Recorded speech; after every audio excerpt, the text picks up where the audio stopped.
Hello అండి, నమస్తే. ఈరోజు మీ మనసులో ఉన్న పర్సన్ మీ గురించి ఏం ఆలోచిస్తున్నారో చూస్తాం, ఓకేనా? మీ మనసులో ఉన్న పర్సన్ మీ గురించి ఏం ఆలోచిస్తున్నారు ఈ టైంలో? మీ దగ్గరికి చాలా ఫాస్ట్గా రావాలి అని ఆలోచిస్తున్నారండి ఈ పర్సన్. అండ్ మీ పరంగా తన యాక్షన్ కూడా తీసుకోబోతున్నారు. ఈ పర్సన్ రాశి వచ్చేసి మిథునం, తుల, కుంభరాశి పర్సన్ కూడా ఉంటారు, ఓకే? మీతో తను రీయూనియన్ చేయాలి అని తను చాలా స్ట్రాంగ్గా కోరుకుంటున్నారు. తన దగ్గర మీ ఫోటో కానీ మెసేజ్ కూడా ఉంటే అవి పదే పదే అవి చూసుకోవడం అలాంటివి జరుగుతుందండి, ఓకే? తన లైఫ్లో మీరే తన సోల్మేట్ అనుకుంటున్నారు. మీకు కాల్ చేయాలి, మెసేజ్ చేయాలి అని ఆలోచిస్తున్నారు ఈ పర్సన్.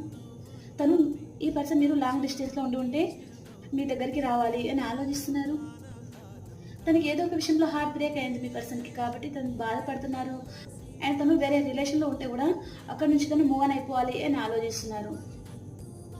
తన లైఫ్లో మీరు ఉంటేనే తనకు విషువల్ ఫిల్మెంట్ అవుతుంది అని తను అనుకుంటా ఉన్నారు.